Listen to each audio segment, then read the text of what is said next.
Psixika charchayotganning 7 ta belgisi. Birinchisi, kayfiyatning keskin o'zgarishi. Hozir hammasi a'lo, bir soatdan keyin esa hayot dahshatdek tuyuladi. Quvonchdan tushkunlikka keskin o'tish. Ikkinchisi, uyqu bilan muammo. Kechasi uxlay olmaysan, tez uyg'onib ketasan. Ertalab esa butunlay holdan to'ygan bo'lasan. Hatto kuni bo'yi charchoq bosadi. Uchinchisi, asabiylashish. Hamma narsaga tez jahl chiqishi, o'zini bosish yoki nazorat qilish tobora qiyinlashadi. To'rtinchisi, diqqatni jamlay olmaslik. Biror ish bilan shug'ullanganda tez chalg'ish.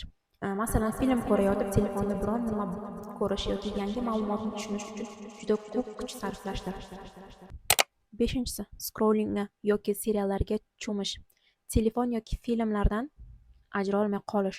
Inson o'zini to'xtatish qiyin bo'ladi. Oltinchisi, muloqotdan qochish, qo'ng'iroq va xabarlarni javobsiz qoldirish. Chunki inson ich-ichidan kuchi bo'lmaydi. Kuchli tashvish holatlari yuragiga g'ash bo'ladi. Inson o'zini tinchlantira olmaydi. Ich-ichidan hozir bir narsa bo'lib ketadigandek his paydo bo'ladi.